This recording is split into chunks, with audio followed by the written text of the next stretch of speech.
Shalom saudara, kita berjumpa kembali dalam renungan harian GBKS Pangkal Pinang. Saudara, kita akan melanjutkan dari renungan minggu lalu di mana Tuhan Yesus mengajarkan kepada orang-orang banyak hanya dalam perumpamaan. Dan hal itu membuat para muridnya bertanya kepadanya apa maksudnya, mengapa dia mengajar mereka orang banyak itu hanya di dalam perumpamaan. Kita akan masuk ke dalam perumpamaan itu sendiri, Matius 13 ayat 3 dan 4. Dan ia mengucapkan banyak hal dalam perumpamaan kepada mereka. Katanya adalah seorang penabur keluar untuk menabur. Pada waktu ia menabur, sebagian benih itu jatuh di pinggir jalan, lalu datanglah burung dan memakannya sampai habis. Saudara, kita harus mengingat sedikit bahwa Tuhan Yesus mengajarkan orang banyak pada waktu itu hanya dalam bentuk perumpamaan tanpa menjelaskan artinya kepada orang-orang banyak itu, sebab mereka sudah mendengar dan melihat karya Tuhan Yesus, namun mereka tidak percaya. Ya, Tuhan Yesus ketika menjelaskan kepada para murid mengapa dia tidak menjelaskan artinya dan hanya berkata-kata dalam perumpamaan kepada orang banyak, Yesus berkata demikian di ayat 13 hingga 15. Itulah sebabnya aku berkata-kata dalam perumpamaan kepada mereka, karena sekalipun melihat, mereka tidak melihat, sekalipun mendengar, mereka tidak mendengar dan tidak mengerti. Maka pada mereka genaplah nubuat Yesaya yang berbunyi, kamu akan mendengar dan mendengar namun tidak mengerti. Kamu akan melihat dan melihat namun tidak menangkap. Sebab hati bangsa ini telah menebal dan telinganya berat mendengar dan matanya melekat tertutup, supaya jangan mereka melihat dengan matanya dan mendengar dengan telinganya dan mengerti dengan hatinya lalu berbalik sehingga aku menyembuhkan mereka. Nah saudara, jadi konteksnya adalah orang-orang pada waktu itu mendengar firman, melihat mujizat, melihat perbuatan Tuhan Yesus, namun mereka tidak menanggap. Nah, kemudian kepada para murid dia menjelaskan arti perumpamaan itu. Karena itu dengarlah arti perumpamaan penabur itu. Kepada setiap orang yang mendengar firman tentang kerajaan surga, tetapi tidak mengertinya, datanglah si jahat dan merampas yang ditaburkan dalam hati orang itu. Itulah benih yang ditaburkan di pinggir jalan. Ya, kita akan menggali bagian ini saja di minggu ini. Nah, saudara, kita harus benar-benar sadar bahwa iblis atau si setan itu begitu membenci firman Allah, karena dia tahu firman Allah itulah yang akan menyelamatkan manusia. Firman Allah yang akan mengubah hati seseorang dan berbalik kepada Allah sehingga diselamatkan. Dan dengan demikian iblis kehilangan jiwa atau orang yang akan menemaninya masuk ke dalam hukuman kekal di dalam api neraka. Sehingga iblis itu akan berusaha untuk menjauhkan, mengganggu kita, membuat kita merasa bosan. Dia akan berusaha mengalihkan perhatian kita. Dia akan berjuang dengan segenap kekuatan pikirannya, segenap dayanya, untuk bisa mengambil firman Allah itu dari kita, dari hati dan pikiran kita. Nah, jadi kita harus punya kewaspadaan yang tinggi terhadap hal ini. Setiap hari kita seharusnya membaca, mengingat, menghafal, mempelajari firman Tuhan. Setiap minggu kita seharusnya datang ke gereja untuk mendengar firman. Dan pada jam kita mendengar firman dengan khotbah, kita seharusnya menyimak dan akan ada gangguan dari iblis. Iblis akan berusaha menggacaukan agar kita tidak mengerti, agar kita tidak menerima firman itu. Nah, tetapi perhatikan saudara, ketika Tuhan Yesus mengatakan bahwa ilustrasi burung yang mematuk benih firman itu sampai habis itu adalah gambaran iblis, si jahat yang berusaha merampas firman dari seseorang, dia juga mengatakan satu hal yang sangat penting, yaitu bahwa benih yang jatuh di pinggir jalan itu adalah orang yang mendengar firman tentang kerajaan surga, tetapi tidak mengertinya. Sehingga datanglah iblis, datanglah burung itu untuk mematuk atau memakan benih itu sehingga habis. Tapi Yesus mengatakan ini adalah soal orang yang mendengar, tetapi tidak mengerti. Jadi saudara, masalah pengertian, paham, nyambung, menangkap apa yang firman Tuhan maksudkan, yaitu firman tentang kerajaan surga itu. Jadi, ini adalah sesuatu yang penting, ini adalah satu penangkal agar firman itu tidak diambil, agar firman itu tidak hilang, tidak dirampas dari diri kita. Itulah caranya, yaitu kita harus mengerti. Dengan kata lain, kalau kita tidak mengerti firman itu tentang kerajaan Allah itu bisa diartikan semacam hukuman mati. Mengapa? Sebab tanpa iman, seseorang tidak dapat diselamatkan. Dan iman timbul dari pendengaran oleh firman Kristus. Itu di dalam Roma 10 ayat 17. Artinya, mengerti firman adalah jalan untuk keselamatan. Ya, Yesus mengatakan, akulah jalan kebenaran dan hidup.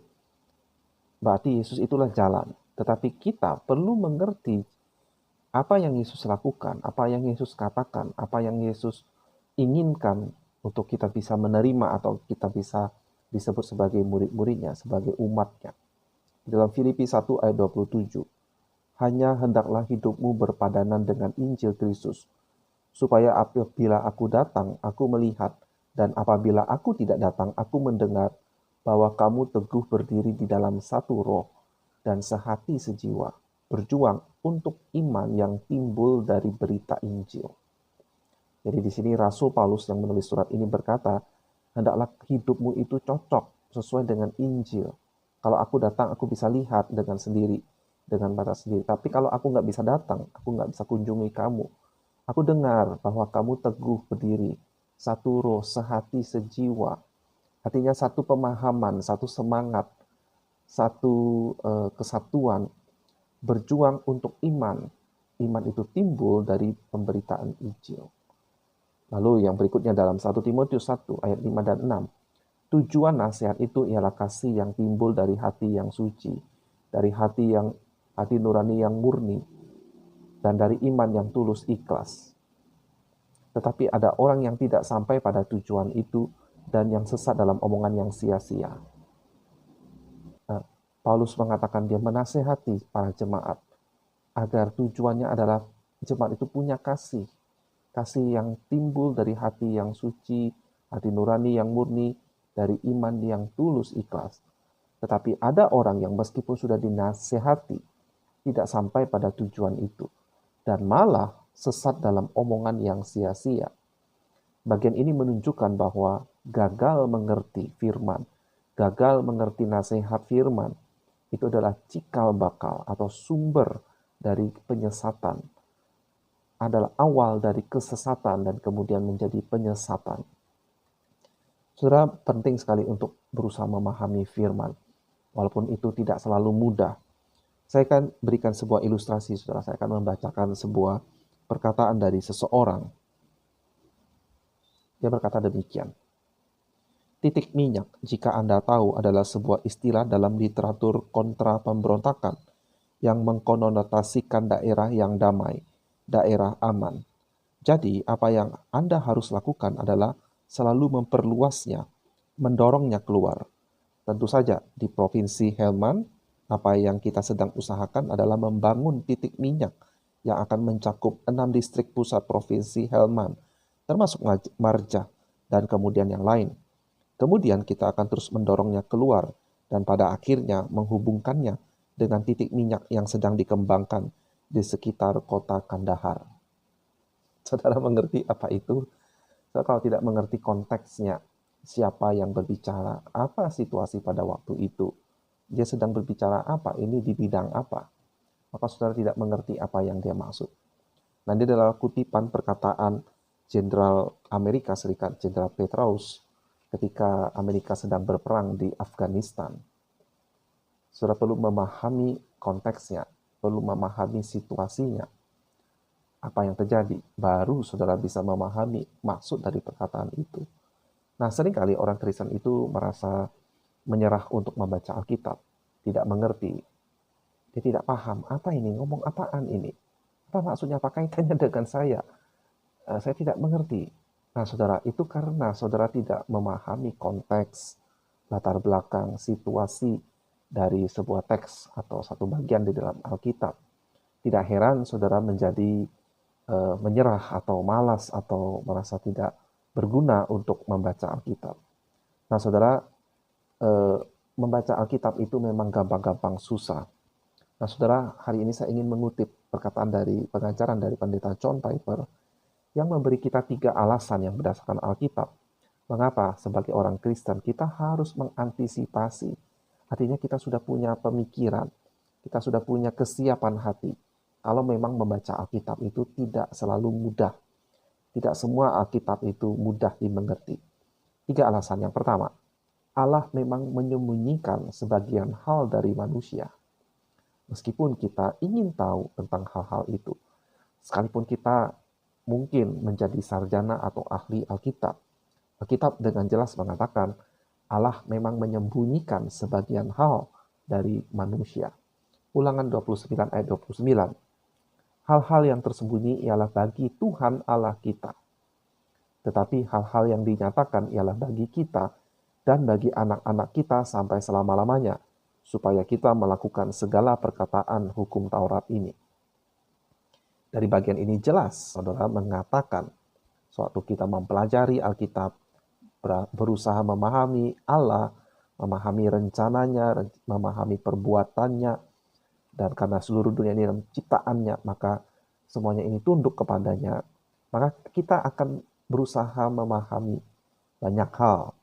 Ada hal-hal yang ingin kita ketahui, tetapi Allah akan berkata, tidak, itu urusanku, bukan urusanmu. Nah, saudara, sebagai seorang sarjana Alkitab, sebagai guru Injil, saya tidak malu untuk mengakui ada banyak hal yang saya tidak ketahui jawabannya. Bila saudara pernah ikut kelas katekisasi bersama saya yang saya ajarkan, dalam topik-topik tertentu ada hal-hal yang akan saya akui kepada murid-murid bahwa saya tidak tahu apa jawabannya.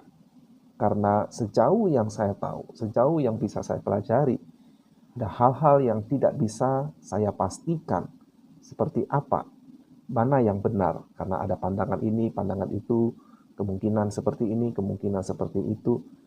Saya akan mengatakan saya tidak bisa memastikan berdasarkan apa yang saya ketahui. Nah, saudara, jujur saya, kadang-kadang saya merasa heran, sekaligus kagum, sekaligus agak-agak curiga terhadap orang-orang Kristen tertentu yang bisa begitu yakin ini pandangan yang pasti benar, ya, terutama tentang topik-topik yang sangat sulit. Mungkin iman saya yang tidak sebesar mereka, mungkin pemahaman saya yang tidak sebaik mereka, atau mungkin mereka yang justru terlalu percaya diri. Ya, mungkin apapun motivasinya, saudara, saya tidak tahu. Nah, tetapi yang saya tahu adalah cukup banyak hal sampai hari ini saya tidak ketahui. Saya terus belajar, saya terus berusaha mencari apa kemungkinan penjelasan yang paling masuk akal. Tetapi tidak bisa memastikan mana yang benar, apa yang pasti tentang hal-hal tertentu di dalam Alkitab. Yang kedua, alasan mengapa Anda dan saya harus siap untuk menemui kesulitan ketika kita berusaha memahami firman Allah adalah karena memang Alkitab itu memuat hal-hal yang sekalipun bisa dimengerti, tetapi sulit dimengerti. Jadi kalau yang pertama tadi, ada hal-hal yang memang Allah tidak memberitahu kita, hal-hal yang Allah rahasiakan dari kita, sehingga kita tidak bisa memastikan, kita tidak akan bisa tahu sampai kapanpun, kecuali nanti di surga mungkin Tuhan akan menjelaskan. Tapi ini yang kedua adalah hal-hal yang bisa dimengerti tetapi sulit untuk dimengerti. 2 Petrus 3 ayat 15 dan 16, ini Rasul Petrus berkata, dia berkata demikian, anggaplah kesabaran Tuhan kita sebagai kesempatan bagimu untuk beroleh selamat. Seperti juga Paulus, saudara kita yang kekasih, telah menulis kepadamu menurut hikmat yang dikaruniakan kepadanya. Hal itu dibuatnya dalam semua suratnya. Apabila ia berbicara tentang perkara-perkara ini, dalam surat-suratnya itu ada hal-hal yang sukar difahami, sehingga orang-orang yang tidak memahaminya dan yang tidak teguh imannya memutarbalikannya menjadi kebinasaan mereka sendiri, sama seperti yang juga mereka buat dengan tulisan-tulisan yang lain. Ini sangat menarik. Rasul Petrus sekalipun adalah seorang rasul. Gereja Katolik bahkan menganggap Petrus adalah penerus dari tongkat penggembalaan Yesus, walaupun saya tidak setuju. Nah, sekalipun Petrus ini adalah seorang rasul, dia mengakui tulisan Paulus rekannya adalah firman Allah. Allah memberikan karunia kepada Paulus hikmat untuk menulis tentang hal-hal firman Tuhan, tetapi dalam surat Paulus itu, Petrus akui ada hal yang sukar dipahami. Jadi saudara, kita harus siap. Kita jangan punya pandangan yang naif, menganggap firman Tuhan itu pastilah atau haruslah gampang dimengerti. Tuhan pasti menolong kita mengerti. Ya benar, dia berjanji akan menolong. Tetapi tidak berarti semuanya akan mudah. Nah saudara, serupa dengan poin tadi, kita juga melihat di teks ini, Petrus mengatakan, tidak mengerti sebagian jemaat, itu adalah cikal bakal penyesatan. Ada hal-hal yang sulit dimengerti dan orang yang tidak paham dan tidak teguh imannya memutarbalikannya menjadi kebinasaan mereka sendiri. Dan Petrus mengatakan itu tidak hanya mereka lakukan terhadap tulisan Paulus, tetapi juga mereka lakukan terhadap tulisan-tulisan yang lain. Mereka tidak paham dan juga tidak teguh iman. Ini berarti ketika mereka gagal paham, mereka tidak hanya gagal paham, mereka juga tidak teguh iman. Artinya mereka berani menyuarakan, mereka berani mengajarkan pemahaman yang berbeda dari para rasul, sehingga mereka menyimpang dari iman yang asli. Nah yang ketiga, saudara, mengapa sebagai orang Kristen kita juga harus siap untuk menemui kesulitan ketika kita berusaha memahami Alkitab, adalah karena inilah alasan mengapa Tuhan Yesus memilih dan mengangkat, mempersiapkan para pengajar di dalam gereja. 1 Timotius 3 ayat 2. Karena itu, penilik jemaat haruslah seorang yang tak bercacat, suami dari satu istri, dapat menahan diri, bijaksana, sopan, suka memberi tumpangan, cakap mengajar orang. Saudara-saudara yang pernah bersekolah, pasti pernah mengalami kejengkelan, mungkin bahkan frustrasi, bila ada guru yang tidak cakap mengajar di kelas. Bukannya Anda tidak mau bersekolah, meski mungkin juga ada yang seperti itu, ya malas bersekolah karena terpaksa, tetapi keberadaan guru yang tidak cakap mengajar, tidak becus, bisa membuat orang, murid yang bahkan semangat, yang mau belajar, ikut-ikutan menjadi malas, menjadi tidak antusias, dan membuat mereka yang sudah dari awal malas, menjadi semakin punya alasan untuk membela diri mengapa nilai mereka jelek. Nah, saudara, di dalam gereja juga hal yang sama bisa terjadi. Bila ada penilik yang tidak cakap mengajar, bisa membuat jemaat frustrasi. Dan bahkan inilah salah satu syarat seorang penilik atau gembala yang baik, cakap mengajar. Saudara, tidak bisa kita berkata, oh bukankah ada Roh Kudus yang tinggal di hati setiap orang percaya? Setiap orang beriman kan punya Roh Kudus. Dan Roh Kudus itu salah satu tugasnya adalah dia menerangi hati dan pikiran manusia untuk mengerti dan mengingat firman Tuhan. Maka tidak perlu lagi ada guru Injil, tidak perlu lagi ada penilik jemaat. Saudara, tidak. Tuhan Yesus, sang kepala gereja, dia yang membaptis kita dengan Roh Kudus. Dia jugalah yang memilih dan mengangkat di antara jemaat. Dia berikan karunia untuk menjadi guru, menjadi penilik, yaitu orang-orang yang Roh Kudus beri karunia untuk bernubuat, menasehati, dan menghibur. Yaitu orang-orang yang dia panggil untuk mendedikasikan hidupnya, mempelajari firman, memahami apa maksud dari bagian-bagian dalam firman itu, lalu mengajarkannya. Nah, jadi saudara, kecuali saudara adalah salah satu dari guru Injil atau seorang penilik yang Tuhan angkat, yang Tuhan panggil saudara, atau kecuali saudara adalah sang firman atau Allah itu sendiri, maka saudara pasti akan menemukan hal-hal yang membingungkan. Dan seperti yang saya akui tadi, sebagai seorang guru Injil pun, saya juga menghadapi hal-hal yang sulit untuk dipahami, sehingga perlu bagi saya untuk terus belajar, berusaha untuk terus memahami firman Tuhan. Nah, jadi saudara, kesimpulan dari pelajaran hari ini adalah, memang firman itu adalah benih yang Tuhan taburkan, dan kita harus berusaha untuk memahaminya. Itu adalah kunci agar firman itu tidak diambil oleh iblis atau setan-setan. Memang kita juga akan menemui kesulitan ketika kita mempelajari firman, karena ada hal-hal yang Allah sembunyikan dan juga ada hal-hal yang Allah nyatakan, tetapi itu sulit untuk dipahami. Dan kalau kita tidak hati-hati, itu bisa menjadi cikal bakal awal dari penyesatan. Dan yang ketiga, itu sebabnya di antara umat Tuhan. Meskipun kita diberikan karunia masing-masing sesuai dengan kerelaan hati Allah kita, Allah Roh Kudus. Di antara kita ada orang-orang yang Tuhan panggil untuk mendedikasikan hidupnya, mendalami, mempelajari firman, dan mendedikasikan hidupnya untuk mengajarkannya kepada jemaat agar jemaat mengerti dan juga untuk melakukannya. Kiranya Tuhan memberkati, memperlengkapi pemahaman kita. Kita lanjutkan di episode berikutnya. Sampai jumpa, Tuhan Yesus memberkati.